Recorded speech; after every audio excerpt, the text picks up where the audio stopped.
It's just like this weird formula that you find out in your head after doing so many shows that it just like starts to kind of mesh in your brain. And I watch a lot of stand-up comedians too, like in my spare time, because they're perfect at it. They know exactly how to control a crowd. The music and the singing is part of it, but the crowd interaction is like its own separate profession kind of thing, you know? So it's been trying to be one of those, the better crowd interaction guys in Des Moines, on top of trying to be one of the better singers in Des Moines and bringing those two things together.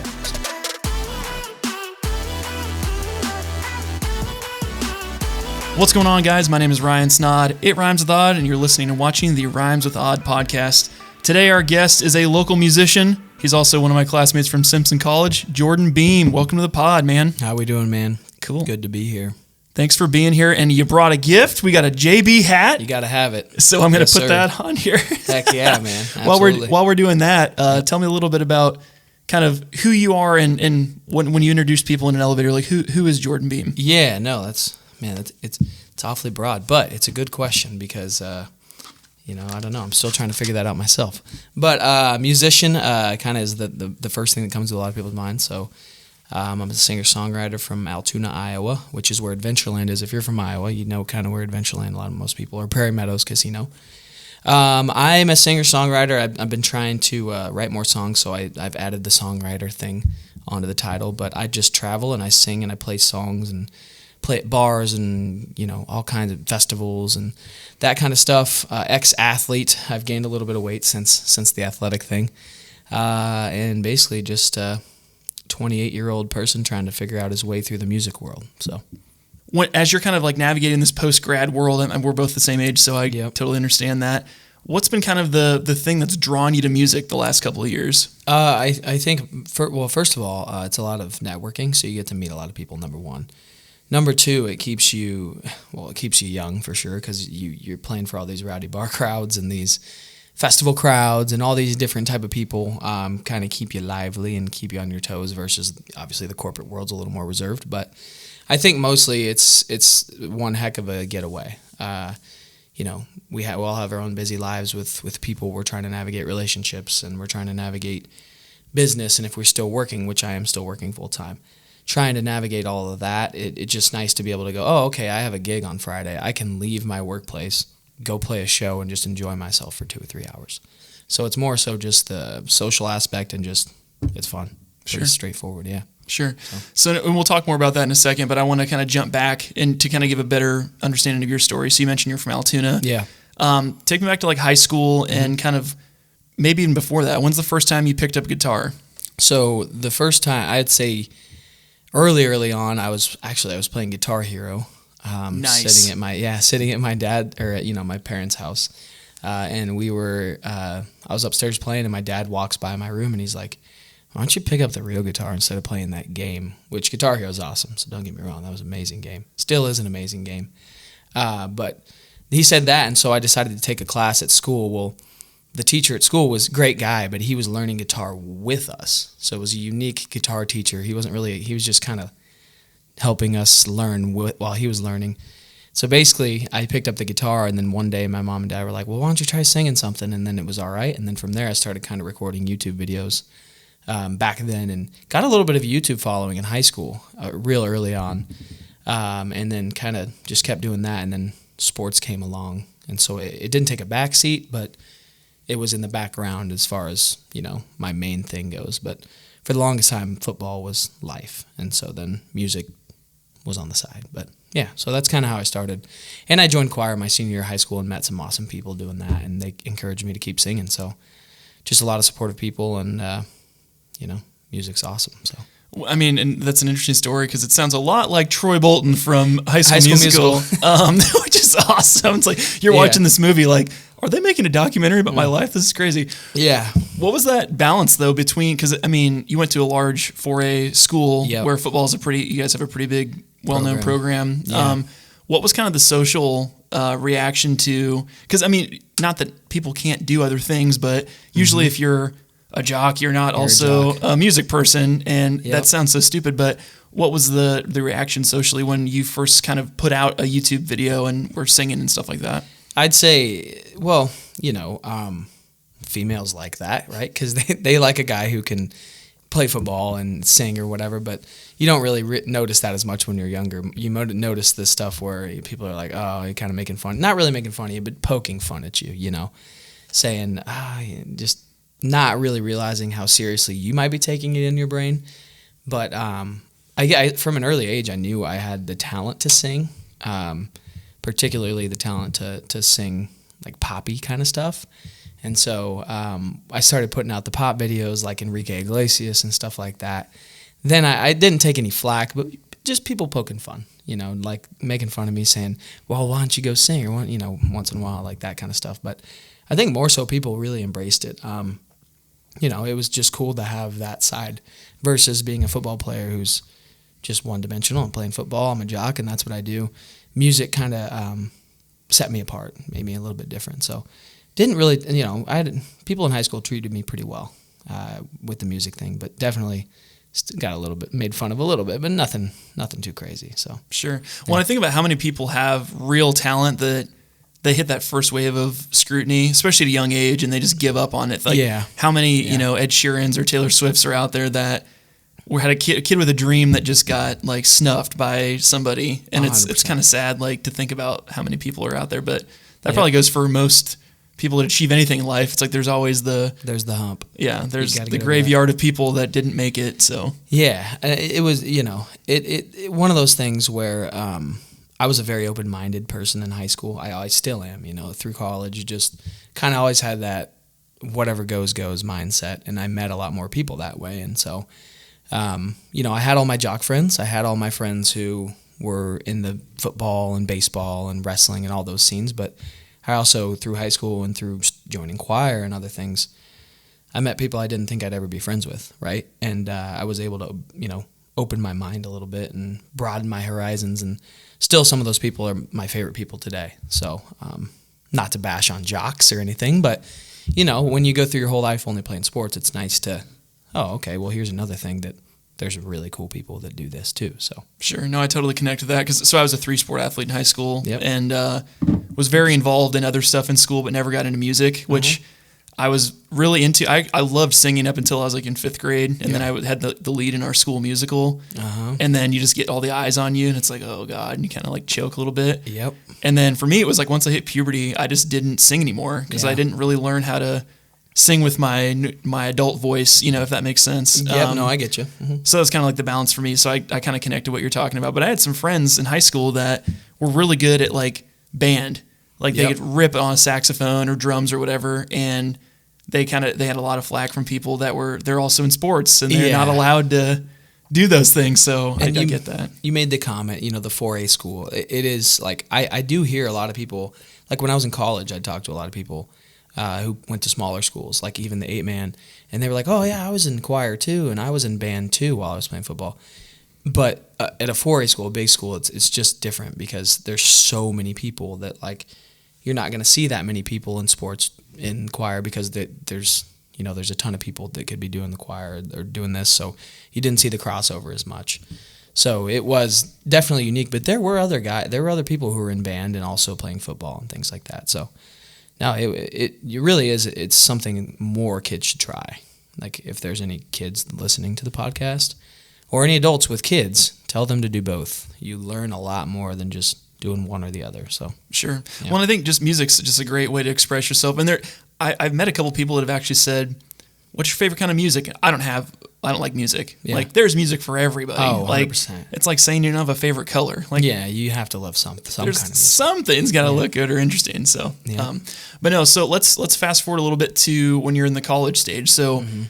Tell me about your football career, and then what kind of steered you to go to Simpson? Because I'm assuming football is what took you to Simpson, right? Yeah, for the most part. I out of high school, I got recruited. You know, I had a pretty solid senior year, so I got recruited to go play D2 at a couple of schools. NAIA, one D2 school gave me a scholarship, and then D3 like Wartburg, Simpson, Central, all those schools in Iowa.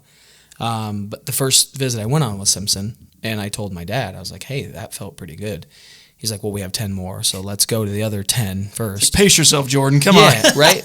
But still the whole time, nothing felt as just – I felt like I got home at Simpson. I don't know why. In probably to, you know, the dismay of money because obviously you're not getting an athletic scholarship at Simpson.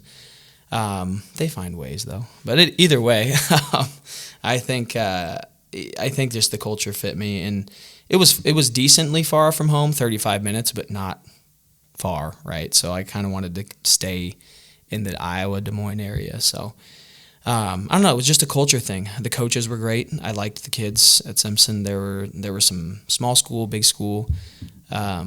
But yeah, I mean, just the football culture there at the time, and still, they have new coaching now, but they still seem to, want to put football in the forefront, even though they've had some down seasons at Simpson lately. Mm-hmm. I just like the culture, and so I chose Simpson. And obviously, academically, it was better than some of the Division II schools that were more focused on athletics. Sure. And some of the other NAI schools too. Well, that's something I noticed too, just going to college there.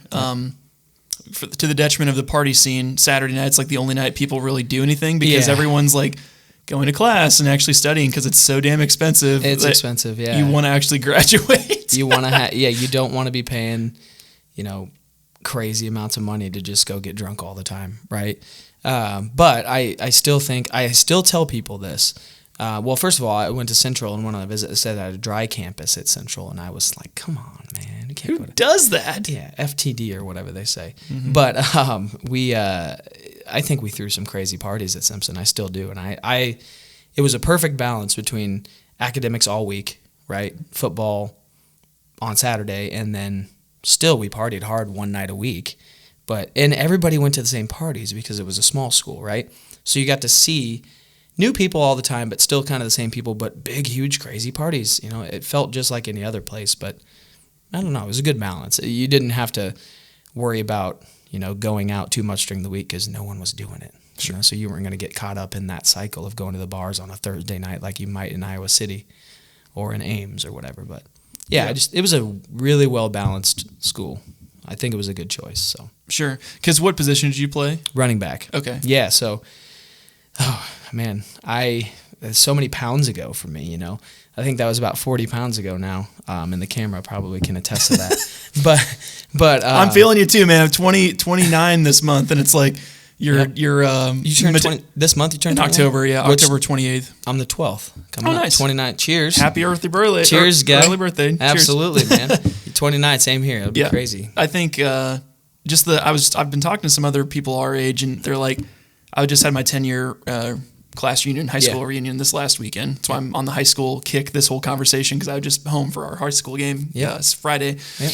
And I went to dinner with a friend, and he was our fullback. So he's probably like 225 in high school. Oh boy. But now he's like probably 250. He's like, dude, 28 years old, like my metabolism just completely shut down. He's like, I started putting on the weight really easily. So yeah, well, when you're in college and you're working out all the time, to be good at a sport, you don't even pay attention to what you eat or, your calories or anything like that. And then you tend to overeat.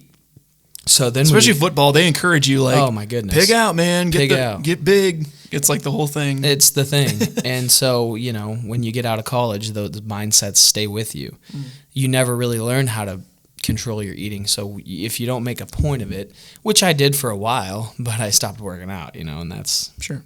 Yeah. So sure.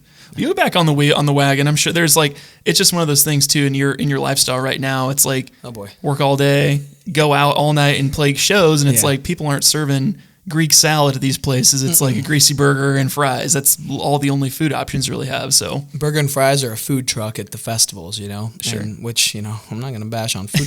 Food truck culture is a good culture. Now, there's some great food trucks at these festivals, man. So, oh, absolutely. Tacos and whatever. Yeah, there's been some good. I mean, I've been to a couple different places where they've had food trucks lately, and there's always new ones. There's like 50 of them in Des Moines, like on rotation. It's got a pretty underrated food truck scene. Des Moines does, I think. Anyway, there's a Greek one. I can't remember the name of it, but there's a Greek food truck with the best gyros ever. Oh my god, wish I remembered the name of it, but yeah. Sure.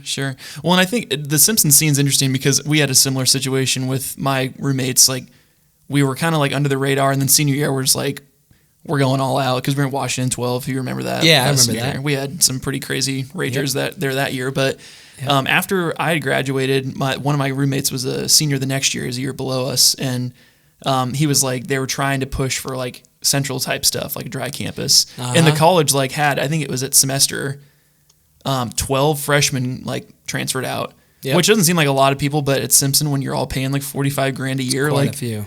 They had to probably fire some professors after that. Well, I'm telling you. Well, and the other thing with it is, you know, and I was going to tell you too, Clinton. We had our apartment in Clinton, and so it had to have been you guys and us throwing the parties. Sure.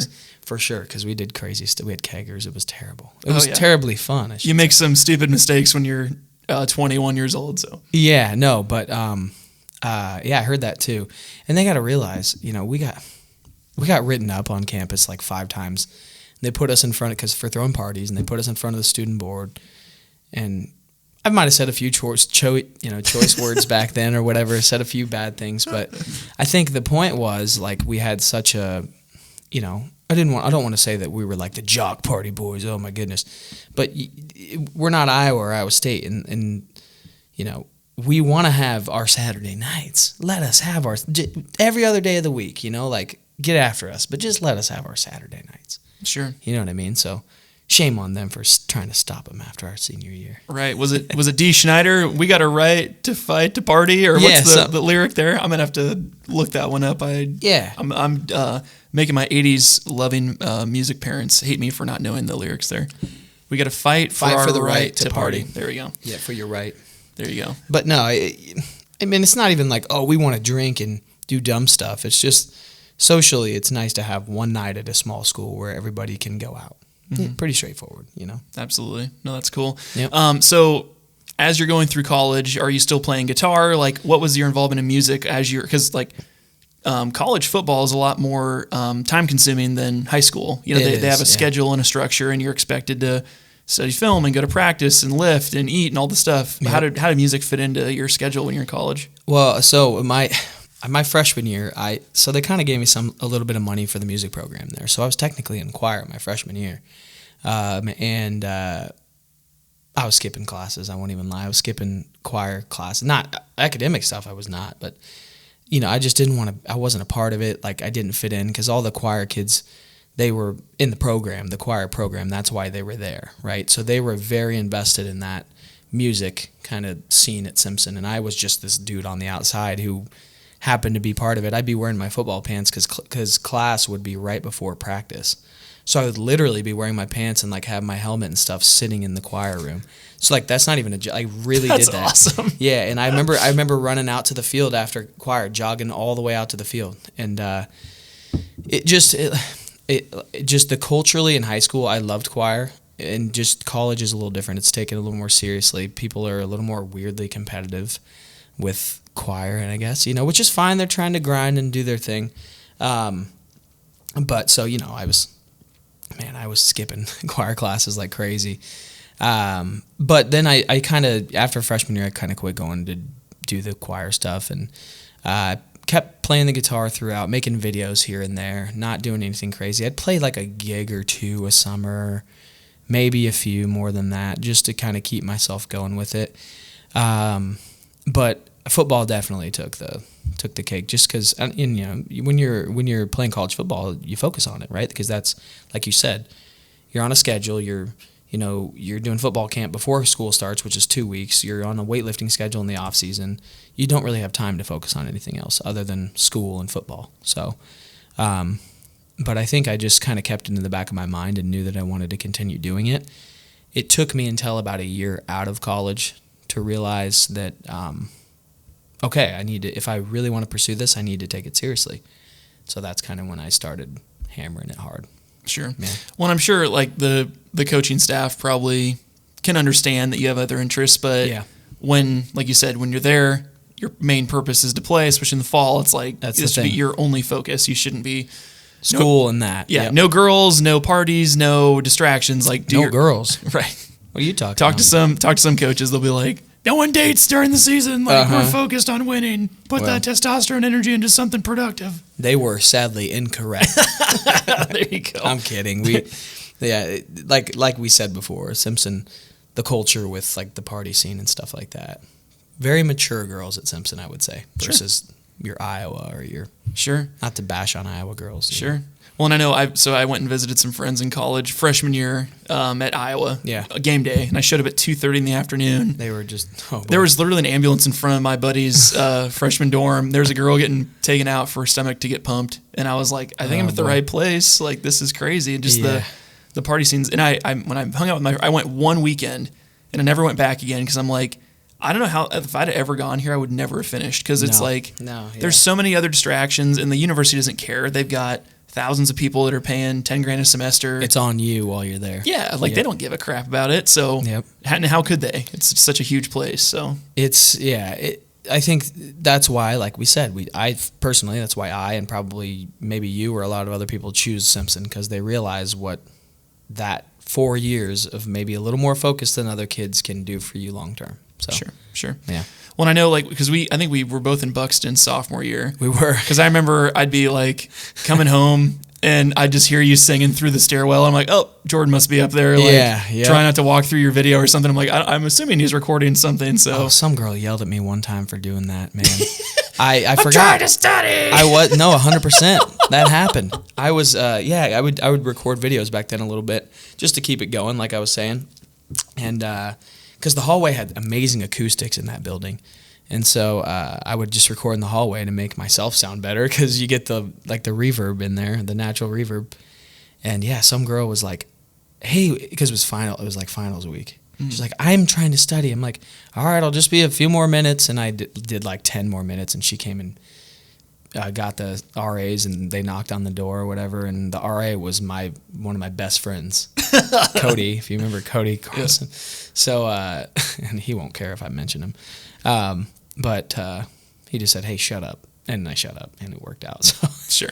Yep. Sure. Well, it's cool. I mean, it takes a certain level of confidence to, like, again, play in a public place. I look at people that, like, play a piano at, like, an airport, or just, like, play guitar in a public place. Like, have you ever had, like, not stage fright, but, like, performance anxiety, to even just voluntarily put yourself in a place where people can judge you or hear what your talent is? I think, well, the main thing, the national anthem, I've been doing that more often lately, like the Barnstormers and the Iowa Cubs, and trying to do those national anthems. Because one, it's good exposure, and two, it's just really cool to be a part of that. I get so nervous for that, because that's the one song you can't mess up the words, right? You cannot mess up those words. But other than that, anymore, I don't at all get nervous, even if it's a big show, just because, you're so used to it.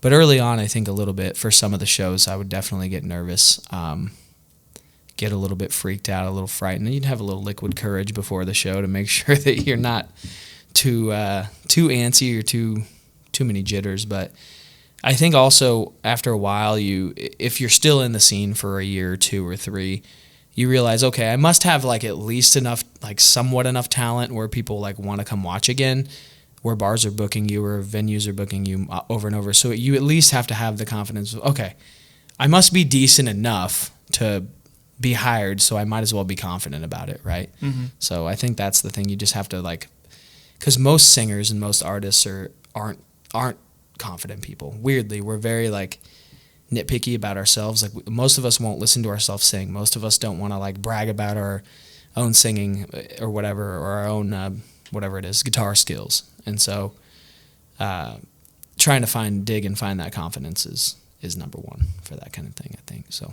yeah, for sure. Well, I know I have a bunch of musician friends that don't share their talent because they're perfectionists, they're nitpicky. Some of those things. Like I'd mentioned to you off air earlier that I was in a garage band in high school. Yeah. So I should probably tell that story a little bit. You got to tell the story. I want to hear this. You teased it to me. You didn't tell me though. Right. So I played trombone in middle school. Yeah. And that lasted a whole 9 months. I didn't read sheet music. I was learning, and similar to what you did in choir. Yeah. Just stopped going. I stopped reading the sheet music. I stopped practicing and just gave up on it. Yep. Loved music, but I just didn't have the passion for that. Yep. In all honesty, I tried to get it on percussion because I just wanted to play the drums, and then the teacher only picked one out of like 50 of us, and I was like, that wasn't me. So, so fast forward to college, and winters in Iowa suck, and we were just sitting around like our dorm, like this is my sophomore and junior year, and my buddy Adam Stewart was rooming with me. Yep. And he was like, "Hey, did you want to like pick up some stuff here and there?" I'm like, "Yeah, sure." So he kind of taught me some of the basic chords. Yeah. But before then, I was actually in a garage band. So we had, I think it was my junior year, my buddy Adam, who was in a band. They were called Papa Zit at the time, Papazyt. No way. Yeah. Their drummer, they booked homecoming at this 1A school where they went, which is like maybe 75 kids went to this prom. Oh yeah. And their drummer backed out like no. a month or no, like 2-3 months before the show. Oh well, okay.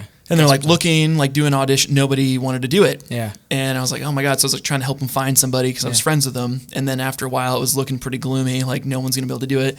So I was like, screw it. I got 3 months. I'll learn how to play all the songs on the set. Yeah. But you drums? Drums. And I'd never played drums before. So pick up the sticks. We start practicing every weekend, get it down a little bit. I mean, it's like this crappy little rhythm art drum set with a blanket inside of it to deafen it. Like, hey, we made it work, right? Yeah. Show up, do the gig. I was so nervous. I had to wear sunglasses the whole time because like my eyes were like this, like just like terrified, sweat rolling down me. So we did the set, got done. It was fine. They had a DJ after, so like they could clean up the pieces, right? Yeah. So we do that. Fast forward a year, we keep playing. I'd still play drums. We picked up a rhythm guitarist and a bass player, Nick Nolte. Do you remember him? He played, or he ran cross country at Simpson. I know that name. I remember that name. Yeah. Yep. He's also the name of an actor that was like that might be why the no hands guy from that's why I remember the Tropic name. Thunder. Yep. I'm Four sorry, Leaf. Nick. Simpson Right. Nick, I'm sorry. That's why I remember him. Yeah. Yeah. So Yeah. so we had a 5-piece band. We had a lead singer and synth, lead guitar, which is Adam, bassist and a rhythm guitar, and then I played drums. So we came back again. We played a couple gigs in the summer, a couple graduation parties, nothing crazy. Yeah. And then senior year, we played their prom again and came out, and it was like, I felt like I get goosebumps just thinking about like how it was like flowing out of us. Like it sounded really good in the earphones and like just as we're playing it. And my buddy's dad was up in the balcony recording it, and the principal comes over and he says, "Man, I'm so glad they got a new drummer because the guy last year sucked something awful." No way. It was still you. Yeah. Wow. Yeah, so I'll take it as a compliment or an insult that I got so much better that the guy didn't even recognize me playing the next year. So. That's a compliment. Anytime you get better, it's a compliment. Come on. Oh yeah. So that was really fun. Like just a completely out of the box thing. Badass. Like I was in the classic it. jock cliques in high school, and then I did that on the weekends, and people were like, "What are you doing this garage band thing?" But we had some fun with it. Hell yeah. Did some cool stuff, and then fast forward to college, and then I learned the guitar side. So Adam taught me some basic chords, and sweet. That's what I do now. So my son, who's like 16 months old, I have the guitar in his room, and he'll get up in the morning and smack it and say like, "Dad," so I'll play him a couple songs. Oh, that's cool, man. So that's what keeps it sharp. Yeah. Is just like playing every once in a while. No, that's pretty amazing. That's cool. That's an amazing story. I can't believe the dude thought it was a different drummer. Yeah. So they told me that after, like, I don't know if I should tell you this, but the principal told me this, and it was kind of like a compliment. So I thought you might. I'm like, kind of insulted, but it was kind of funny too. So that's hilarious. It was classic, man. So in your like kind of come up with the music stuff, you mentioned like booking gigs and stuff. Yeah. I think this is something that most people probably don't even realize is like the business side of it. Because I mean, you see people like, Oliver Anthony and some of these people that are trying to do it all themselves. Oh, no. And then they realize like it's tough. You need a business manager, you need an agent, somebody that's going to like do that stuff. Yep. Tell me a little bit about the business side of playing gigs and trying to get work and get paid for what you do. Yeah. Early on, it was very obviously organic. Like I would just go places and here's my card. If you want to hear a song, I'll literally bring my guitar inside and play it for you. But I was just going around giving people business cards, That's 7 years ago now, maybe even longer than that, 7 years maybe. So you just walk into like a bar that I knew had live music. Okay. Or, and I'd just go and I'd give them my card, or I would send them an email or call them. Or early on, that was kind of the thing. But now, I mean, it's evolved all the way from that to, well, first of all, now you've got people reaching out to you. Like I've got people reaching out to me. Hey, we want you to do this. Hey, we want you to play for this or that.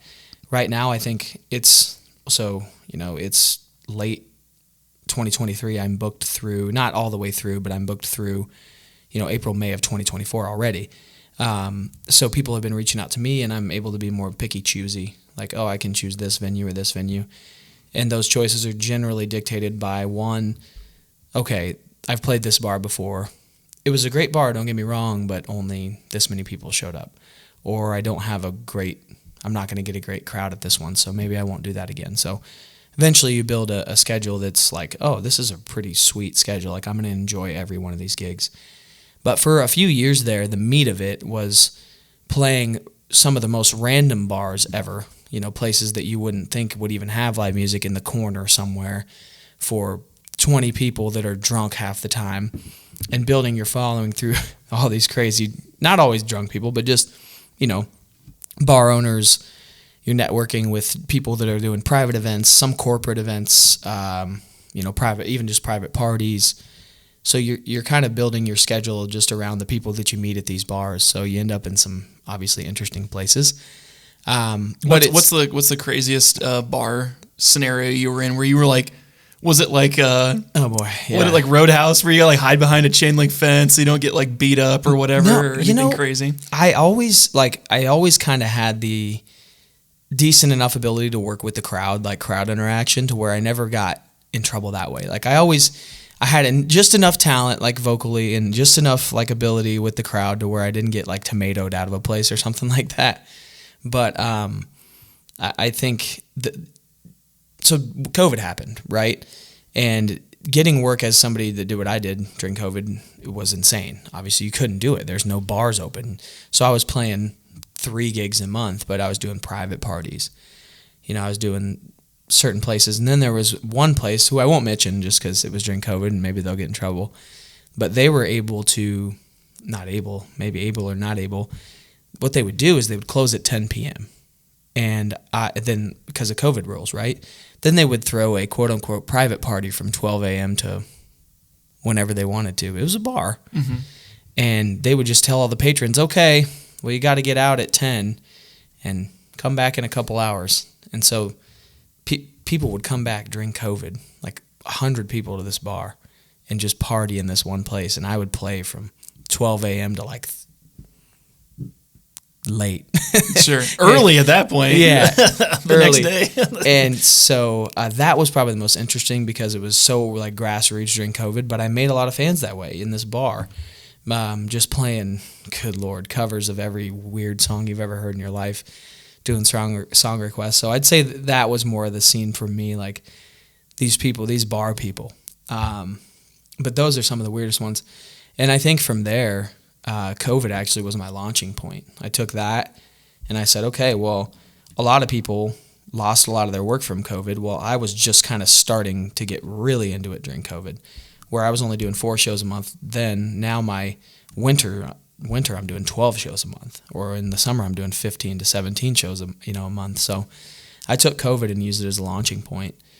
And just started playing everywhere and anywhere. And then I was able, like I said, to be more picky and choosy with it. So now I'm starting to do the festivals and the opening for bigger bands and the rodeos, which rodeos are super fun, stuff like that. So, sure. Yeah. No, it's cool to hear because I think there's a lot of people don't realize again, we mentioned like being okay playing in a public place and being scrutinized, but then to like walk into a bar with a business card and your guitar. Yeah. And you probably got a shit ton of no's from people in the beginning of like, yeah, for sure. We don't have budget for it. Like you're just some kid. Yep. Like what was kind of that process for you of handling no's? And again, like literally wearing your heart on your sleeve because you have to, yeah. Again, like all these things could just be like, I've been told no so much, I should probably just give it up or whatever. I think early on, you get told no a lot. And there are still places where just because it's so far away from Des Moines, because it's my main scene is here.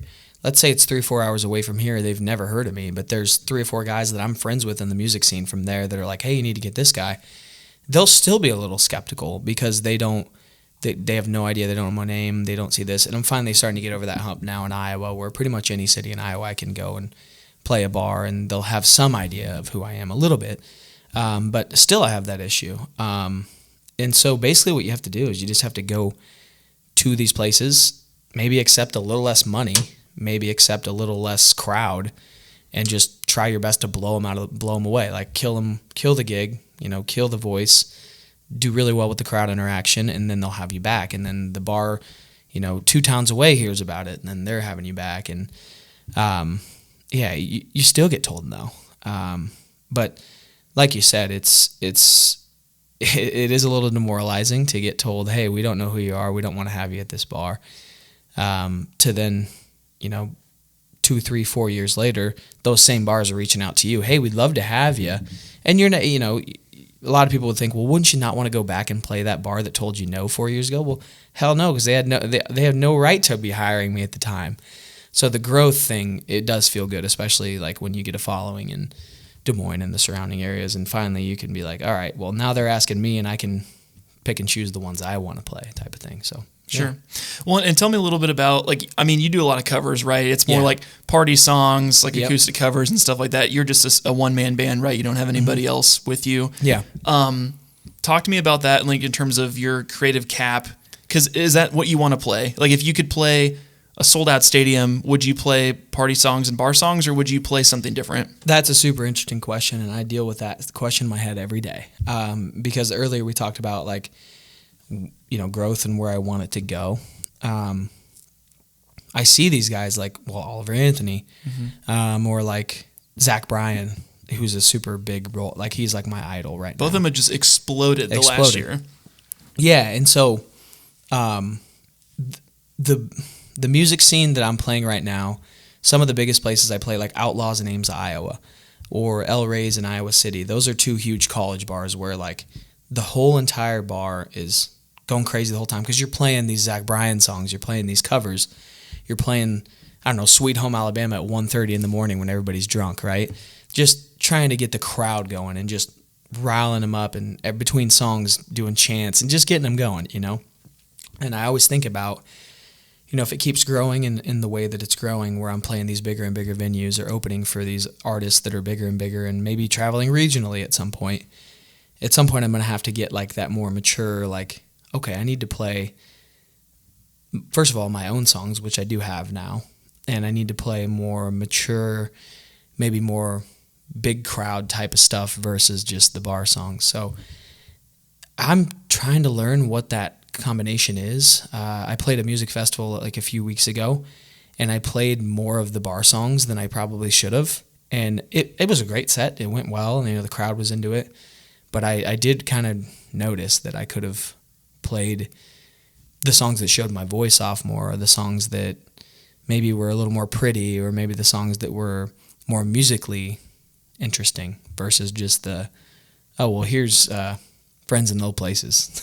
You know what I mean? Sure. Or here's Family Tradition. Why do you drink to get drunk? And the whole crowd singing that. Versus, maybe I could play something slow, or my song I have on Spotify or something like that. I'm still learning, right? I'm in the process of it right now. So it's, still learning. Sure. No, I love it. Well, you brought up a good point, though, because you can be a great musician and have terrible crowd interaction or entertainment value, or read the crowd to direct. Because like you said, when you're a musician at these college bars, it's steering the energy. Yep. Because the higher energy, the more they're going to buy, the more they're going to drink, and the circle keeps going around. The more money the bar makes, they're going to hire you back again. 100%. Where that's the thing. Yeah. There's been, I've shot hundreds of weddings. I've gotten out of wedding videos, but I could tell you so many DJs that just kill the vibe in the first hour. Yeah. No one dances. Everyone goes home. It ruins the wedding because they just don't know the music selection. They if I play a song and I have 30 people on the dance floor and 20 of them leave the second I turn that song on. Yeah. New song, right? Yeah. It's okay to cut your losses and bring them back. To me, that's like a thought of it. Is there been like a time where you've misread a stage or a crowd and you're like, oh yeah, I gotta drink or eat a piece of humble pie and change it up so I can keep that energy going? Yeah.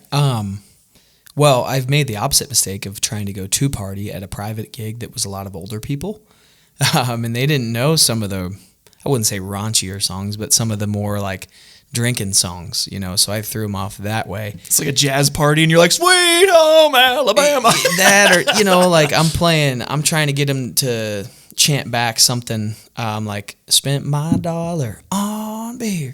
And these are old people. They think Alabama is just a old country band they don't know that they're supposed to be chanting at me or drinking with me or whatever. But also, the second or third time I played Shotgun Betty's in West Des Moines, right. Which is now my home gig. It's my favorite place to play. Shout out Jake and all the bartenders there. It's my favorite place. The second time I played there, I had a music peer who was there with me. His name's Tank Anthony. He's another guy who's pretty awesome in Iowa. He sings really well. He's got a great band and they kill it. But I lost the crowd for like 30 minutes and I couldn't figure out what it was. And I was like, Tank, tell me what my issue was.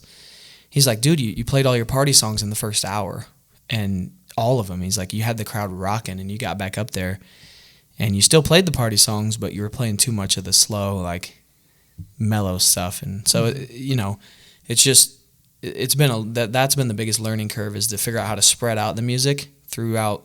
If you're doing a 3-hour set, you can't waste all your crazy stuff in the beginning, right? Especially if you're playing to an earlier crowd, and then the later crowd's going to be crazy. So it's just a whole formula on how to keep the crowd with you. And maybe if you don't get claps on a song, it's not so much that you did bad in the song, it's just the vibe of the crowd.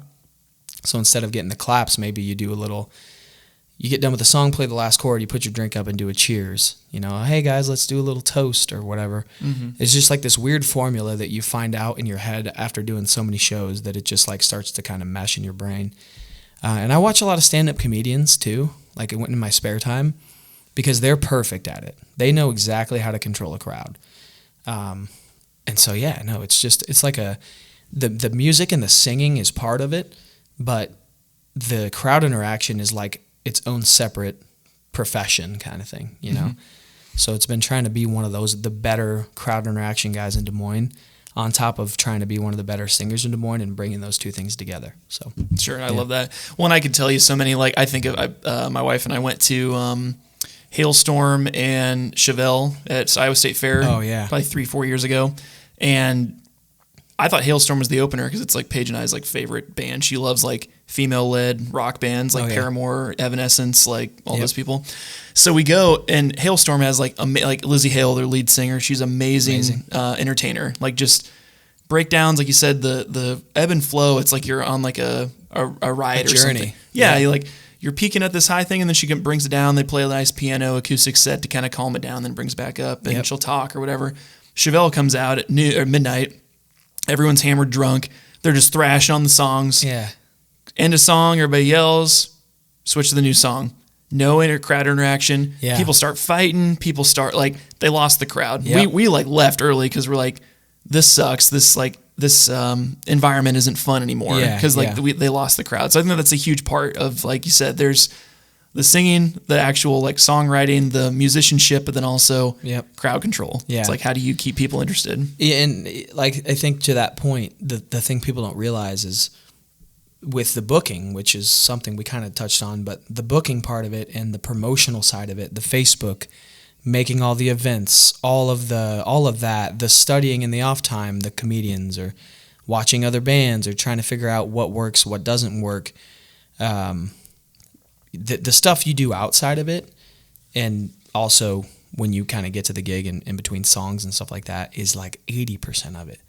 The other 20 is the musical stuff that got you into it in the first place, the reason you love it, but it really only becomes like 20% of it once you get through all the other stuff. So, yeah. I love that. Yeah. So you're not doing this full time yet. Is that kind of the goal? Walk me through like post-grad, because I guess we should probably go back to, because you were an ed major. Yep. And you switched. Were you ed or no? No. At all? Did you do any of that stuff? Business management and sociology. Dang, I thought for sure. Maybe I'm thinking of somebody else. But anyway. But I know. So you were an ed major. You're going to be a teacher. Yeah. Walk me through how, when you started doing like it'd be student teaching, like your student teaching senior year, and you decided to pivot. What was the thing that that pushed you out of doing teaching and doing other things? I student taught at Roosevelt, and the guy who I student taught under was amazing. He was one of the best teachers at the school. He was unbelievable. And my supervising teacher was my supervising teacher, and it was all fine. It was like a great experience and everything. The administration that I kind of had noticed in the public schools were very lenient with the kids, and the kids took advantage of that. And it just, they allowed certain things to happen that I didn't really think was good for the culture of the kids. For instance, if you showed up with like 10 minutes left in class, you were tardy or an absent, which I'm like, well, then why not? If you're going to be, you know what I mean? If you're not going to try, then why not show up with 10 minutes left or 11 minutes left in class? Things like that. Maybe that might not have been the rule. So I'm not trying to bash on the rule of the district or whatever it is. But there were little things like that where I realized, that might not be for me as much. But that was a very small part of it. I think the main part of it was that I realized if I wanted to pursue music, like 100%, or even at the time, it was maybe 60% of me wanted to do the music. I couldn't do the teaching because teachers work hard. Like, those people bust their butts. Like, when they get done teaching, they're still grading papers. They're still doing this and that. They're doing 1,000 things. It's a really hard work. They deserve to be paid more, those people, 100%. But what I kind of felt was my heart wasn't in teaching, even though being in front of the kids, in front of like the class, and like, because I did high school history, I was a history major. It was super cool material to teach to a bunch of impressionable like kids who either are about to go to college or in their high school journey still. So I loved it, but I was like, if I'm going to do music, I have to find something else that's going to give me the flexibility. Like, when I get off work, I need to be off work. So I went into sales. So now I'm in sales, and it's been a pretty easy pivot because as you can tell with the podcast, I talk like too much. So it works. But it also allows me to get off at 6 p.m. and go play a show. Sure. So it just made sense to me. And I wasn't afraid of it because my mom and dad have supported me a ton with music since the beginning. They have always supported me with the music thing. And I think they understood that if I was to pursue that, then I need to pivot. I can't do teaching. It's just not going to work. So I changed what I was going to do, went into sales, and eventually now have made music I guess just the main thing. So yeah. Sure. Yep. What was kind of the like you said, was there any negative feedback from other family of like wasting your college degree, or like, if you'd have done this out of high school, like why even go to college? Like what was your response to some of those people, if there were anybody that said those things to you? Well, first of all, the easiest one was my first year in sales. I made more than I ever would have doing teaching, like, just to be straight up honest with you. Sure. And it wasn't like crazy more like, oh my gosh, I'm rich or whatever, but It was just... It's not hard to beat a first year teacher salary if you're going in the public schools, but I'm telling you, no, not at all. Right. Not even a little bit. Right. Not even close to being hard. And that was my main thing. But the other thing was, I had my mom and dad, they were like, well, you worked really hard. Why won't you just stay with that thing? Or, and I'll be straight up, they helped me pay for college, right? So I wasn't somebody who had to pay fully for my college, and I was spoiled, like 100%. I was spoiled in that regard. So it made it even harder for me to do. The good thing was I did bust my butt in college. I got good grades. Like, they knew that I took it very seriously. And even during college, I switched. I think I was going to do like athletic training, and I switched that my freshman year. So I already kind of had iffy. I don't know what I was going to do with it. And I think they realized that, and eventually, after maybe a year or two after I decided to go the sales route, I was making good money, they realized that the music was going to be the thing. So I think as long as I stayed working hard, stayed driven, kept on a good path instead of just screwing off and, not trying at life or whatever, I think it was always going to be okay with them, with my mom and dad, my family. But definitely early on, I'm like, God, I just waste 4 years of my life? But I think in our generation, fortunately or unfortunately, we want to have the freedom to go do what we want because of things like podcasts and things like social media and things like the online world. But we also, a lot of us don't do what our major was. It's just a fact of the matter. And it's just been that way probably, I don't know, maybe for 5 to 10 years now. People are starting to just kind of do what they want to do, just take the degree and run with it, or they don't get the degree. So sure. Well, things change. I mean, you mentioned like feeling like you might feel pressured or to be stuck in like, I got to be a teacher because that's what I went to school for. Mm-hmm.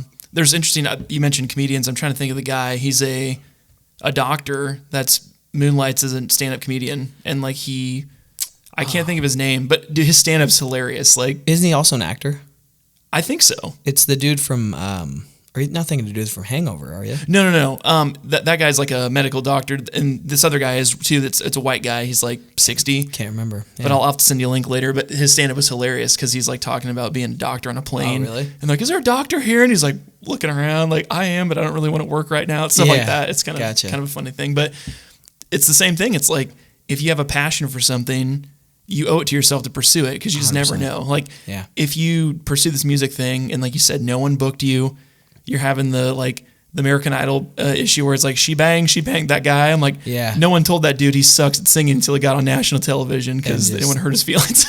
100%. Where if you get booked, it's like and rebooked, and then people like you said, I must have something that people want to hear again. Yeah. So that helps like confirm that you're not just like delusional in your own regard. Like, no, people think I can play well because they wouldn't hire me back again. Yeah, and then you make friends in the music scene, and you have people who encourage you, and that's the other thing. The Iowa music scene is a really good supportive community. Like everybody wants everybody else to do well. There's probably a few people who are like, I'm great, I'm better than everybody else, and I'm this and I'm that. But the people that I've met in the Iowa music scene have been so like selfless and ready to help, and so that's been another thing. Like, coming from doing what I'm doing, a lot of them did the same thing or something similar. Maybe they didn't even go to college, and they're in the Iowa music scene because they love music that much. So they understand more than anybody, the choices that I've made to just do kind of the music thing because, shoot, they might not have had even the choice to do it. And so they're like, all right, well, you know what? I'm going to do what I want to do. So you're a one-man band right now. Yeah. Do you have a vision for adding other pieces and doing more band type stuff or staying in one? Like, what's kind of your vision for your music career as you move forward? It's been an interesting... Lately, that's been a big question, especially the past year or two. I've been very focused on, like I said earlier, the promotional side of things, the social media growing, playing these bigger venues and bigger gigs. Last year, I got the opportunity to open for Lanco at Woolies, and that was, like, amazing for me. Like, things like that. And all these other opener gigs where I'm opening for local bands or maybe bands from out of state, or I'm still able to... to do the bigger gigs, and I'm in solo. So it's discouraged me from wanting to get a band so far. But then again, I see some of my peers with the bands playing bigger venues easier than I already can. It takes a lot of convincing to say, hey, I'm a solo artist, but I have a big sound. Like, you got to let me come play on this day. Just recently, I had a venue who was like, well, we're interested in booking you, but we want to book you on a Sunday versus a Saturday because Saturdays are usually reserved for the bigger bands. So that's where the struggle is, like, should I do it? Should I not? You get paid by yourself when you're solo, so that's kind of nice. You actually get paid better. But that's not really... Do they usually pay you less because you're solo, or like does it higher price if it's a bigger piece band? They pay you less than you would get paid for a band, but a band is splitting it between 5 people. Sure. So that ends up being sometimes $100 or more, probably more or less per, whatever it is. Sure. But you get to take everything home, which is nice too. Exactly. Yeah.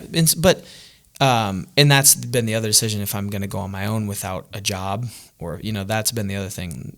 So that's a whole nother can of worms, but, I don't know if I want to do the band or not yet. I think eventually if the growth keeps happening like it is now, which I hope I'm not slowing down. I'm trying everything to keep, like, every day, work hard at least, check off a few things off the list every single day, whatever that be. If that keeps going in the direction it is, and I keep booking these, like, rodeos and festivals and, opening shows, that eventually maybe I will get a band that'll help me get those bigger stuff, But so far, I've been able to prove to these venues that I can do it as a solo act, which is, it kind of interestingly has been what's gotten me booked also, because they're like, well, we usually don't have a solo guy who can carry a crowd with the crowd interaction and the stuff like that. So we'll see. It's the future is a question mark, but I think we'll see. I don't know. Sure. So, yeah. Well, it's interesting because, like, you bring up the point of, like, splitting payouts with people. That's something I didn't even think about. It's like, oh yeah, that would be a factor. And then also you bring in more people. It's like, oh, I can't do that date. Where it's like, if you individually are free, you're doing it. You're free to do it. So that's the other piece of just finding it. The thing is, it's made me busier than I'm not going to say any other musician, because I know a lot of people are like, you're the busiest musician I know, and I know 2 or 3 of them that are busier than I am. My buddy Josh Sinclair, shout out Josh, that's the busiest dude in Iowa, and he's amazing too. He plays, literally name a place, and I guarantee he's playing at it. So shout out Josh again.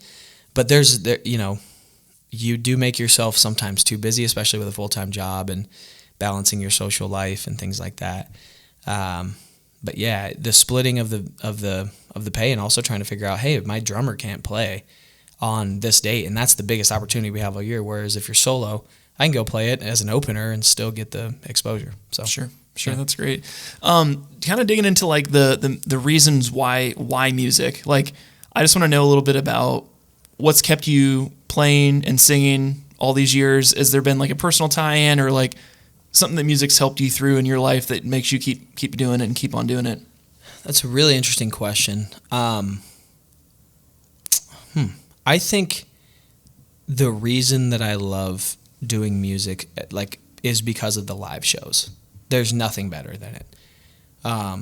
Playing a good song, getting good feedback, playing at the end of a show, having a crowd love it. That's amazing. But I think more so, you have some of the craziest experiences, whether they be like you saw some crazy guys who just something small like that, you saw somebody do something crazy, or you met somebody that is your friend for the rest of your life at a bar randomly, or you went to a music festival and you met this guy or this girl, and it's just you put yourself in some of the most wild experiences, and then that fuels your songwriting, and then that fuels you wanting to go back and do it. And it's just, I don't know, it's for me, it's been a way to experience life. Like you have so much life experience from going these places and meeting these people and doing these things. Whereas, a lot of people, they go work a full-time job, they go home, they have their wife or their kids, or they have whoever it is, which is not a bad thing. Like, I eventually want to do, you know what I mean? I eventually want to do that. There's nothing wrong with that.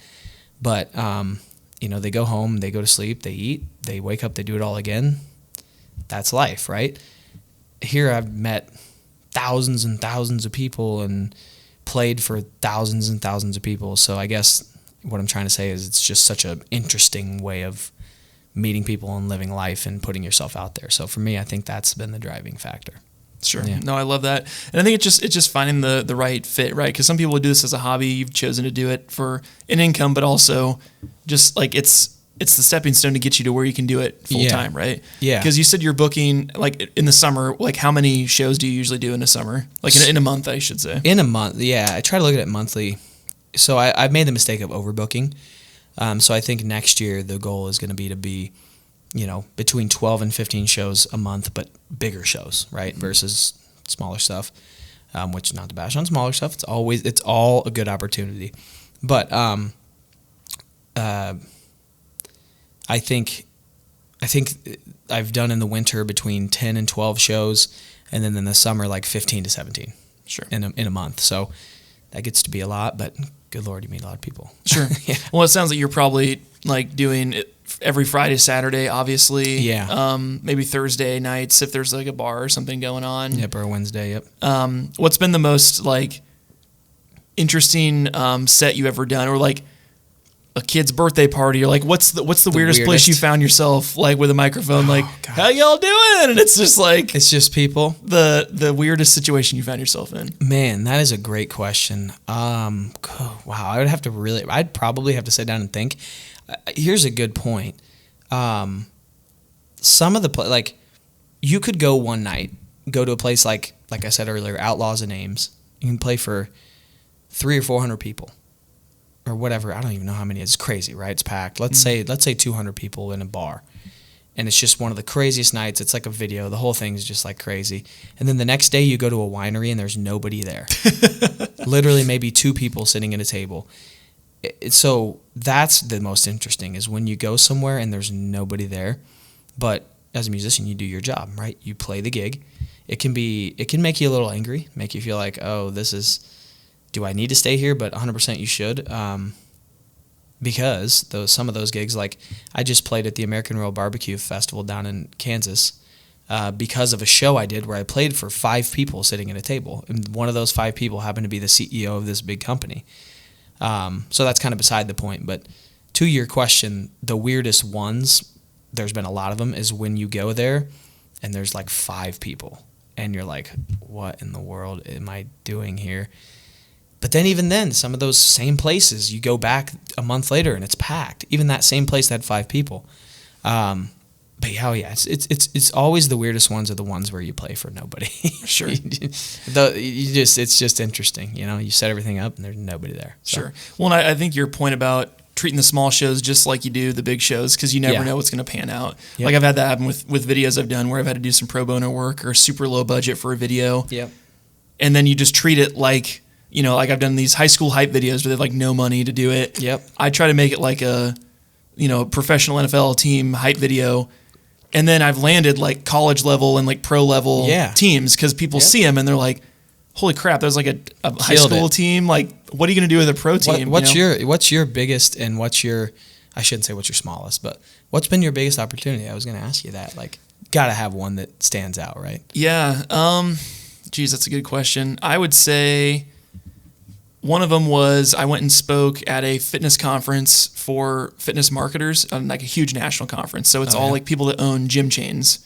Yep. And went and talked about video and landed a really large client in Oklahoma that has 11 locations in Oklahoma and Arkansas. Yeah. And we shoot, my crew and I like fly down or drive down and we'll do like a week long shoot. We'll do like 30 or 40 long form videos in 4 days. Oh shoot. And then get their entire 6-month marketing plan rolled out in like 3 months. So, no way. So that's really cool. Like just to go and then seeing the impact that it has on their business. And it's like, that's been a pretty cool opportunity. Yeah. I'm trying to think if there's any other like huge things like in terms of like dollar amount, but in terms of impact, that's been really cool. Cause then it's like, I see all these videos on their social media. Like every gym has their own social media, like their website. Yep. They're on TikTok now. They're doing TikTok ads because I came and shot a bunch of stuff for that. So you see your own work continuously just rolling through their stuff throughout the year. And that's like pretty badass, right? Yeah. When you see the impact of it is really cool. And then, or if you hear people or see people talking about, like it'd be like if you walked by and saw somebody watching a YouTube video of yours in college and you're like,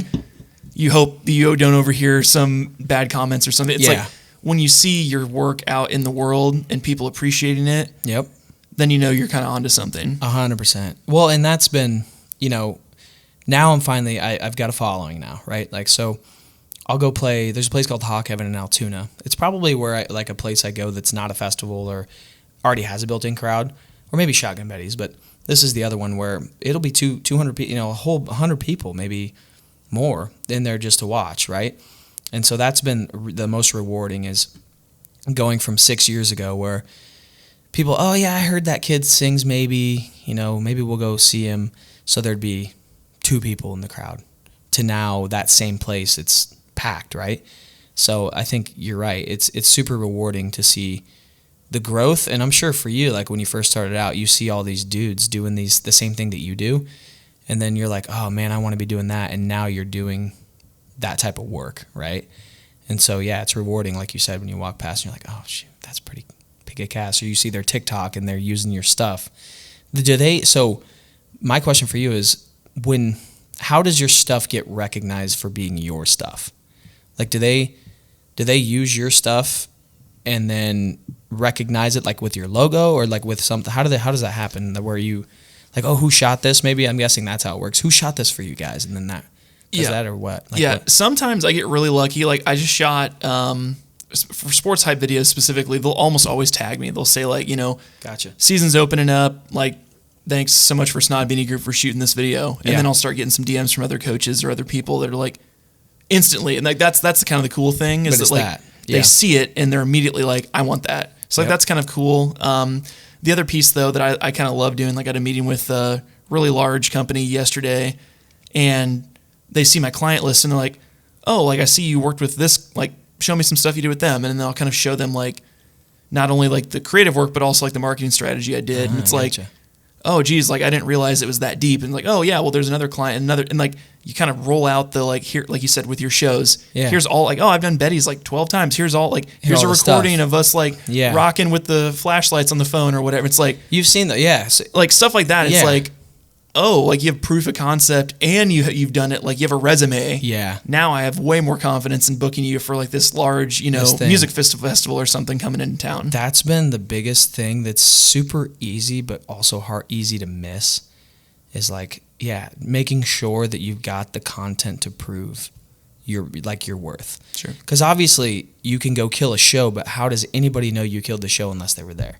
So for you, I'm sure the same thing. How does anybody know other than word of mouth, and then you've got the resume where you can say, here's this, I did this, and then here's all the crazy proof of that.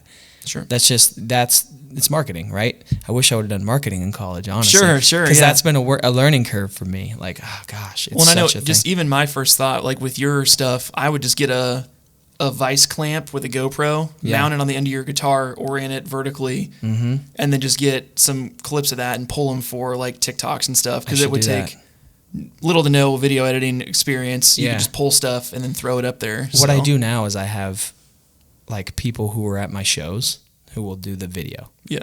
And I'll be like, I'll literally halfway through a song, I'll be like, hey, like I'll look down at somebody, hey, could you have here's my Instagram, because I have a sign on stage. Here's my Instagram. Yeah. Take a video of this, get me in the crowd, and send it to my Instagram. So it'd be nice to have control of that. Like just put something up. I know a lot of guys who do that. They have a GoPro sitting off to the side or something that kind of like tracks them or does whatever it does. I should do that. Yeah. That's a good point. Well, and the other thing too, and I can show you after we're done, but it's Insta360 would be super clutch too. Yeah. Because you can record everything, the entire experience, and then you can just turn the camera to whatever's going on that's interesting. Oh yeah. You could have it like center stage on an invisible stick, and it could be looking at you, and then you put your hand up, and then you flip the camera around, and you see everyone drunk going, I should totally do that. Flips back. So those are pretty cheap. Those are like $200, and then you can use it all the time. See, I need to pick your brain, Mr. Marketing, 100%. Sure. I knew. On the way here, I was like, well, that's a no-brainer to think about that with you. Sure. Gosh, you know how to market. Have you done any music marketing at all? Anything like that? Yeah, I had a band reach out. They were a death metal band that they were wanting to do a music video, and I've done one music video. It was for Adam, who wrote a song in college, and we did that and shot some drone stuff. That was pretty cool, but just kind of a fun little thing. I've never really gotten into like the music side, just because a lot of artists that were coming up, especially like startup musicians that are trying to get their EP out, it's like they're not even signed with a label. There's no marketing budget. So there's that. Yep. But then there's like the people that are signed that the budget's like $50,000 for a music video, but there's like 50 people involved. We may need to talk about this. I might be the perfect little guinea pig for you to give it a try. Sure. Well, and I think especially now, like, and I wanted to get your thoughts on this with the Oliver Anthony stuff. I think people are really leaning away from the overly produced, I always call it like, what's it called? Bro country. 100%. Like Florida Georgia Line is dissolved. Like a lot of these people, like the classic songs that have the same lyrics, the same 4 chords. I can play the 4 chords, and these people are making millions from doing it. Yep. What are your thoughts on kind of the trend of bro country, and then kind of the emergence of like the Oliver Anthony's of the world, the Jason Aldean's of the world, that are kind of singing from the masses of what people are thinking? What people are thinking. Yeah, I think Jason Aldean actually. If you think about the music he plays, I'm not gonna say he's bro country, but he does have a lot of that. Yeah. But Can't get in the sticks or whatever. No, is that Brantley Gilbert? I don't like. So you got Tyler Childers. He's a very popular artist right now. He's not as big as Zach Bryan, but he's huge. People love Tyler Childers. Sure. And he's not bro country at all. Zach Bryan is like. I argued the other day, Zach Bryan's like almost like an indie folk artist. He's really not. He plays country music, but he's really an indie folk artist, but people appreciate how genuine his stuff is, right? He writes all his own music. Maybe he has somebody help him once in a while, or he co-writes with a lot of people. And then you've got Oliver Anthony, like you talked about. That trend is happening. Like it's like you said, it's not like for a while there it was like, oh, there's a niche group of people who like this stuff, but no, this is legitimately happening. And like I still think they're that type of country with. You call it bro country, but I still think that'll be a thing. But I really do think like Zach Bryan is proving that you don't have to even be anything close to that, and you can still pack stadiums. I think he's got to be the hottest artist right now, isn't he? You would think. The only other guy is like Luke Combs, and you can say he's bro country, but that dude's got a lot of catchy songs. So I think both have their own market. It's just. It really comes down to the songs that you write. Like or the songs you play, because a lot of these guys don't write their own stuff. Or the songs you play, yeah. It really comes down to that, and just the person you are and the way, like with social media being such a big deal. Like Luke Combs is just kind of like the party. I don't want to say he's just the party dude, but Morgan Wallen, he's another example. He sings country music, but he's not only country music. He sings rock. He does all kinds of stuff. He's like the hip hop kind of almost artist now, and there's so many lanes in country music right now. And that's why I think this summer, right, the top 3 songs for, like, on the radio at one point were all 3 country songs. And they were all 3 very different country songs, I think, or 2 of them at least. And then you got Taylor Swift, who's her own completely other whatever she started as country, but now she's not. Oh, God, the whole thing with Travis Kelce and Taylor Swift. Good Lord, that's been a thing to watch. But, and a lot of people bash on her, and, I don't love her music, but at the same time, look what she's done. Like, she's one of the biggest artists in the world. So say whatever you want, but she's Taylor Swift, unfortunately, right? Sure. Like, fortunately or unfortunately, I should say. But, gosh, yeah, it's such an interesting thing with country music right now, like what it's going to be in 5 or 10 years. Mm-hmm. Because I think it's definitely getting away from Luke Bryan and Florida Georgia Line and that kind of thing. So I don't know what hybrid craziness it's going to be, but you've still got Luke Combs and you've still got those kind of Morgan Wallen and them hanging around. And I still love Luke Combs and I still love Zach Bryan. So you can love both. Sure. We'll see where it goes. Well, I love that. And I, personally, with my music taste, like I listen to a bunch of different stuff. My main music genre that I love is alternative rock. Yeah. And then like pop punk, ironically. Yep. Like I should have been a skater kid in another life. That's Were you like oh my goodness. I'm name some of your favorite bands from the early 2000s. Like Fall Out Boy, Good Charlotte. Yep. And I mean, just like emo stuff, or no, not so much. I mean, when they start screaming, they lose me. Okay. There's a couple songs that I would just love the lyrics, and then just start going. I'm like, okay, let's see. Yeah, they lose me. I'd switch the song every time. But My Chemical Romance. Yes, absolutely. Gotcha. Okay, yeah. MCR. That's a big thing. See, I definitely was, like you said, it was like more alternative rock, emo stuff. I mean, I'd listen to some of the other, like the harder stuff. They always call the Divorced Dad playlist. Like Nickelback stuff, Seether, Theory of a Dead Man. Yeah, Nickelback. Listen, hey, Nickelback is on the people love Nickelback now. Yeah. Like now everybody's saying like, oh, maybe Nickelback was kind of good the whole time. Oh, they always have been. And just South Park put an episode out making fun of them, and then everyone kind of jumped on the bandwagon of hating Nickelback. Oh, that's crazy. I didn't know it was South Park that did that. Yeah, I'll have to send you the link. It's pretty funny. I love South Park. People just jump like, oh, let's hate this band for whatever reason, but they're still selling out stadiums and doing stuff. I'm waiting for this Travis Kelce, Taylor Swift, South Park. That is going to happen. Oh, yeah. You know for a fact. And their breakup album, I'm sure, when Taylor writes that, will be huge. Some guy put out he is a country artist, a real country artist, just a regional touring guy. He put out this will be Taylor's first song when they break up, and it's all about Travis. It's hilarious. Sure. It's like spot on. You'll have to find it. Sure. That's awesome. Yeah. Well, I think especially now, like for my musical taste and everything, it's like you try to find songs like songwriting that connects to you, that tells a story that hits home with you. But a lot of these, like you said, bro country or whatever, just repeated stuff. Tough, yeah. I know one of the ones that have stuck with me recently was, I think it's Abby Anderson's song, Heart on Fire in Mexico. Have you ever heard of that song? No, never have. I just learned it on guitar the other day. Pretty sweet. And it's really cool. I'll have to play it for you later. But it's really cool to like hear like the storytelling of like, it was talking about her mom was like a lady in Juarez and like had a one night stand with a GI and got pregnant. Oh, and that's how she's here. That's like the whole story. And it's like, that's cool. That's badass, man. Like it's like unique. You hear her entire life story and like the songwriting, the performance is really good. I'm like, that's the type of shit unique. I think people look for in a song and just in an artist is like that authenticity and the rawness. That's why they like Zach Bryan, because he's got, every one of his songs has that authenticity about it. But also Luke Combs, who puts out Long Neck, Ice Cold Beer, Never Broke My Heart, also puts out songs that are really good and has a great story. Like, you know that song Sunday Morning? Yeah. If you listen to the words about it, that's how he met his wife. Like he met her in a Hooters. Yeah. And then it's like the whole thing. So, people relate to like things they want to listen to, like stories. So. Sure. No, I love that. Yep. I know, just to kind of like tie it all together here, what's kind of your big picture vision for the music career? I mean, where would you have to be on monthly gigs to be able to do this full time? Like how close are you to being able to make that jump? Because you mentioned you're doing, 15-ish a month. how many would you have to get to like be comfortable with going full time? I don't know if I need to get any more. It would just need to it's hard to explain because some of the like pricing might have to. It's all the pricing for like an hourly or the amount of shows is starting to stable out now.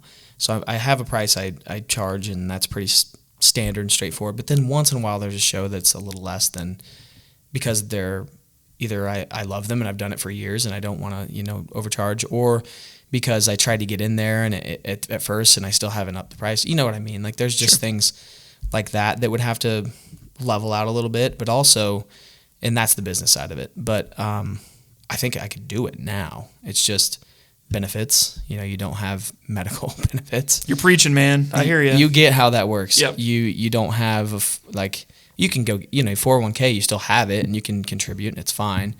But there's just having that 9 to 5 is just so like it keeps the back of your mind peaceful and you're not overly worried about stuff. Where I can go play a gig and know if I don't know. It just takes the stress off you, I guess. Sure.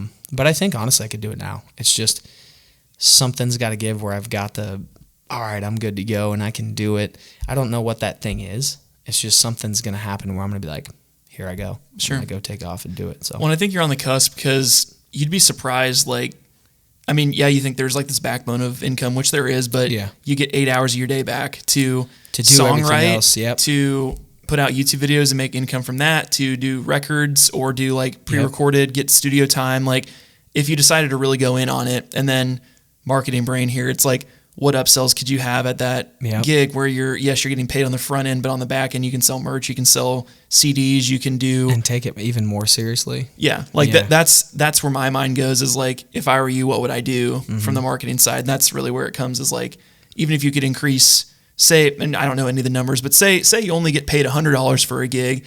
If you could get a 20% bump and sell a $20 t-shirt, just one. Yeah. It's like you just bumped your income 20%. If every single show somebody buys one shirt or one hat, or they buy a CD copy, or they buy your song on iTunes for $1. Like whatever it is, those little tiny things can really add up. Yep. And that's what can kind of push you over the edge to be like, okay, I've got the gig income, but I've also got sales from this stuff, and there's online stuff, and I'm getting money from TikTok or from YouTube or whatever to try to offset some of those costs. I think that's like exactly what that's exactly what my answer should be. Yeah.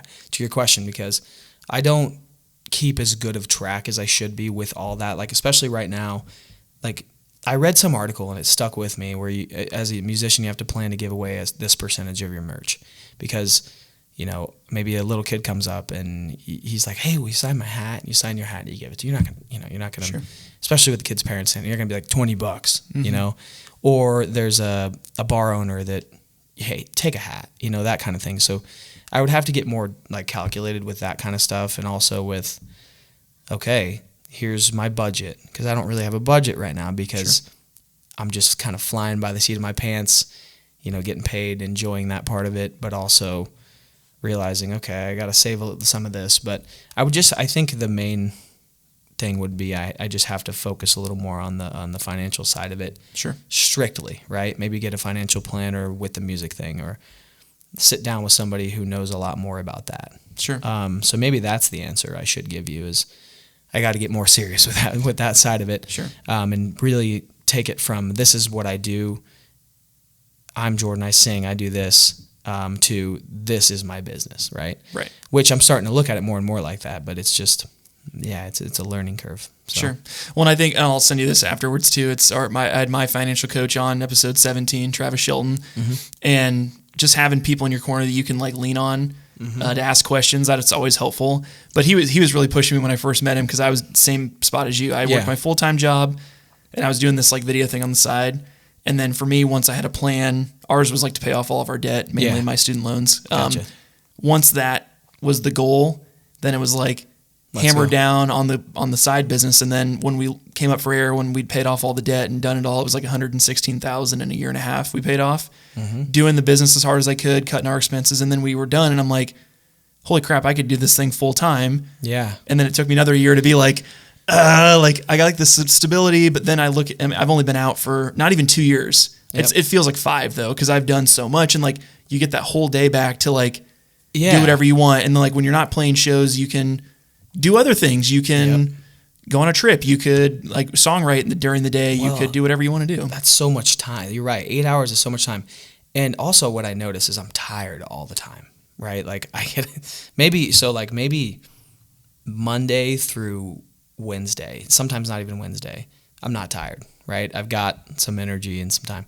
But the rest of the week, it's like you work, you get off work, you play a gig. You go to sleep, you work, you play a gig. You go to sleep, maybe you get breakfast. Maybe on a Saturday you watch some college football. Maybe you go out and in the summer you golf.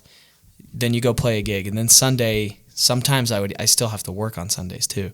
So it's like I'm very, very busy. So it would be crazy to like go from being that busy to not. And then I know I'm crazy enough. Like, you know how you probably have the same OCD that I have with like, I got to be doing something. Sure. Yeah, I got to be working on something. So I think with that mindset, you might be right. Maybe it's sometime soon. It's time to take that extra 8 hours and just, buckle down even more, which, yeah. Sure. It's cool though. And then you think like in terms of like logical stuff. Yep. How many gigs do I need to do a month to like keep my base income for my expenses? And then anything above and beyond that is profit. So like that's really where, like that's what I had to do for my business because I was freaking out. And it's like, dude, you got to just shoot 2 videos a month and you'll be fine. Yeah. And it's like, but I do like 15 or 20 videos a month. So I'm like, yeah, it's fine. Like it's not a big deal. So maybe it's harder to believe that you could do it at first. Then once you do it and you put in the work, you're like, oh, why was I not doing this before? Is that kind of how you feel now? Or yeah, the thing for me, this was the turning point in my mindset was like, I was so afraid of what was going to happen. And when I like talked to some people and they said, dude, what's the worst? They just asked me, what's the worst that could happen? And I said, well, I could fail and the business sucks and I can't make any money. Yeah.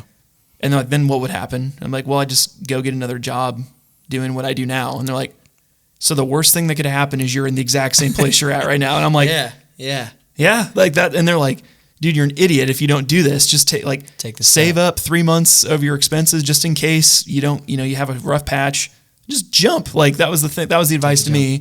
And then that's what we did. Like I saved up, I think it was 6 months expenses and then jumped. And then I really surprised myself. The first year I did like way more than I thought I would. And then the next year it just keeps going up, keeps going up, keeps going up. So that's crazy, man. I would have to pick your brain about what to do about like medical insurance, the insurance. And they're simple answers. I could tell you. Are they really? Easily. Yeah. Cool. Cause that's like the biggest thing. And like, cause once you know, it's cause you don't know. It's the fear of the unknown. Like if you know what risk you're doing or what you would do, what the steps are, then it's like, it's not so much a matter of like this big gray cloud of uncertainty. It's like, oh, if I'm standing on this boat, if I just want to like step over on this boat and do this thing, now I know where it's going to go. Yeah, exactly. It's not that there's like holes in it and you're like the sails are beat to shit. No, it's just that's and of course the parents. I'm 28, but mom and dad, they still once in a while they ask me how things are going and they want to know like, hey, because I'm a mom as well. I still call my mom once in a while for advice, right? Sure. I try not to as much anymore for the past few years, but once in a while I do. And I've told her about it, that I've thought about doing that, and it's just they're like, well, you can't be doing that. There's no way. But I think nowadays, it's a little different. I think, and then even if I do it full time, I could still do some sort of a side hustle. Like that's the other thing people don't realize. You've got an extra 40 hours a week to do whatever you want to do. Why not get, even if it's not working, just do another side hustle and figure that out, right? Like, well, and I think you watch Songland, I'm assuming. You've never seen Songland? No. Okay, it's a TV show where songwriters pitch songs to bands. I have seen that. So cool. Yeah. So cool. Yep, I've seen like clips and stuff of it. Yeah. One of the producers is the dude from One Republic that wrote the Top Gun Maverick song that everyone was really? Like, that beach scene where everyone's like the most viral song. Yeah. They came to him and Tom Cruise said, hey, write me a song for this scene. And they made the most, like, anyway, that's neither here nor there, but it's still cool. Yeah. That's something you could do where if you wanted to like sell songs to other artists or really lean into songwriting, you could do that. There's other things you could do. But the one thing I wanted to mention is that, and this happened to me too, when you seek advice from people that took the safe route in life, not to say your parents aren't awesome people, but if they have stable jobs and that was their whole thing is they got a stable job and kept a stable job, those aren't the people you should be talking to about quitting your job and doing something crazy. You need to talk to other artists that have done this. Yeah. that are successful and ask them, hey, what was your experience? Because then you'll know. Then you can bypass all the shit. You can figure out what you need to do. Mm-hmm. Once I started talking to people that were doing their own business, and you get to kind of like in their head, it's like, those are the people you want to talk to, because then you'll know. Like, you talk to an artist that, hey, I left way before I should have, and I didn't have money saved, or I didn't do this or that. Then you're like, oh, avoid that. Yeah. You can kind of like plan your life around it. That would be my advice, because it's like, it's a good point. Once you kind of get in that, I'm just all about trying to convince you to quit your job today. No, well, hopefully your employers don't listen to this. I don't know anything about that, but no, yeah. Well, no, it's fine, and I honestly think they would completely understand. I've been there for 6 years, and they know I do music on the side. They know I love it, and they'd be listening to this, and I know they're good people, and they would understand. But I've got friends who did it, and I'm pretty sure, were nervous about doing it and did it, and now they love it. Like, I don't think any of them, maybe one or two, have not regretted it, but been like, maybe I shouldn't have jumped too early. But yeah, I think I think it's in the cards. That's great. We'll see. We'll see, man. But no, it's just, God, making that jump is just it's actually kind of fun, because I'm not a big risk taker. My dad started in sales and took over, became an owner of the business. So that's also another thing I could ask him. He took that leap. So maybe, as an owner, he probably felt like, well, I'm going from being just a sales guy to like being an owner. I could ask him probably. And he's retiring this year, so cheers, Dad, if you're listening. Mom, she's also retiring. They're both retiring this year.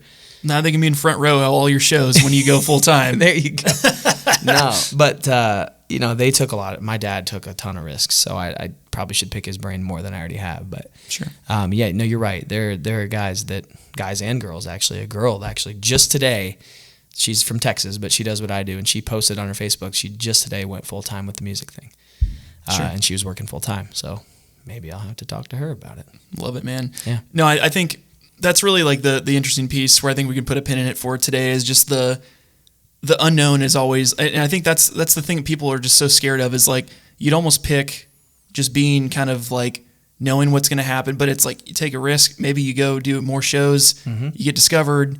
Is a record deal something you would want to do, or is that the goal? Yeah. Well, yeah, and nowadays it's so different with social media and with platforms like Spotify and things. Like, you don't necessarily have to have a record deal. A lot of people have proven that, but I think that's the goal, is to get, I don't know. I've been thinking about that lately, because, do I want to start a family? Do I want to do this or that? Or do I just want to push this as hard as I can right now? Mm-hmm. I think I do.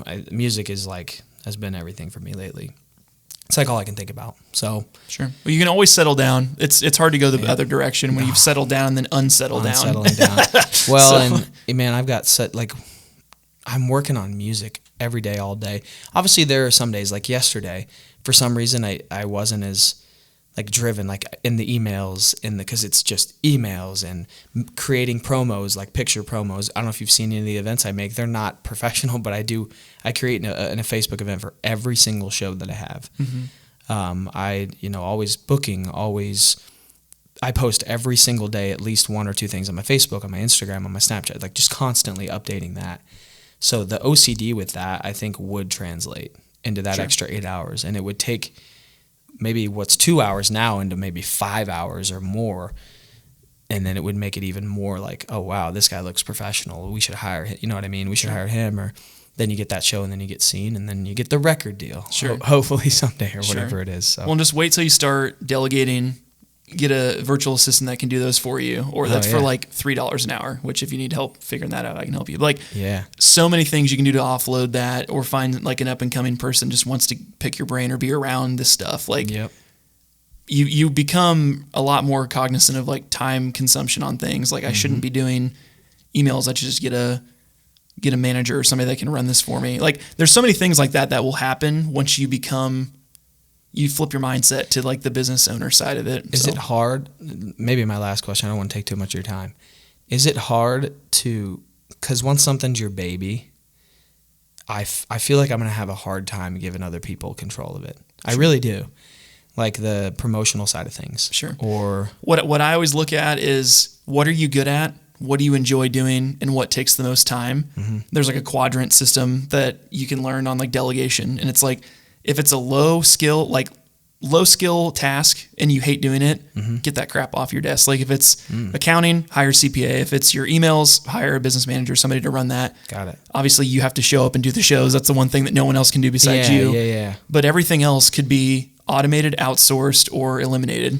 So I think that's the piece you might want to think about, is just the other side of it, is how you can shorten the distance there. Yep. And there's a lot of low cost things you can do that doesn't involve hiring someone full time to do it. You just have to, or if you do, it's somebody that's overseas that can do it. That's way cheaper than somebody here in the States. So trying to find, I just find like saying the right thing at the right time is so much more important than other people think. For me, when coming to booking gigs or when talking to people don't put as much emphasis on, I got to say the right thing right now. So some of that would be hard to let go of, but you're right. Like some of like the trivial, like, oh gosh, I got to create this promo and post it. That's it. So the promo needs to be created, needs to be posted on a certain day at a certain time. Just imagine having a whole stock library of photos from you that would be good for promos. I have those. And then just email your VA and say, I have a show on Saturday at Outlaws. Please make this 8 to 10. Please make a promo and send me a draft. Yep. And then you just check your email and it's there, and you can post it, or you can have them post it for you, and it's over. Yeah, that'd be pretty sweet. Man. Boom, man. Boom. Yeah, I like it. Yeah, so a lot to go on. Yeah, absolutely. So yeah, I think this is a good place to stop. I mean, we'll talk offline about some of the other stuff, but where can people find you, man? If they want to book you for a show or hear you play, where can people find more about Jordan Beem music? So it's the other thing. I don't have a website yet. I just run off my Facebook. So it's facebook.com/jbeammusic. You can find me there. Instagram, Jordan Beem Music. It'll come right up. It's got a little underscore under, but you can find it right away. Otherwise, Facebook, Instagram, and then just send me a direct message. You can find me there. I'm very easily reachable. I promise you I'm very responsive as well. And check out the videos. Check out Spotify. I've got a song called Iowa Skies that's on Spotify. I'll be releasing some more tunes as we go. By the end of the year, my goal is to have a little small EP out or something along those lines. But yeah, Instagram, Facebook, TikTok. I've got a TikTok as well. Just search my name, Jordan Beem Music. And yeah, find me there. Awesome, Jordan. Well, thanks so much for being on the show, man. Appreciate your time. Make sure to go check out his stuff in the description box below. But that concludes yet another episode of the Rhymes with Odd podcast. My name is Ryan Snaadt. It Rhymes with Odd, and we'll check you in the next episode. Peace.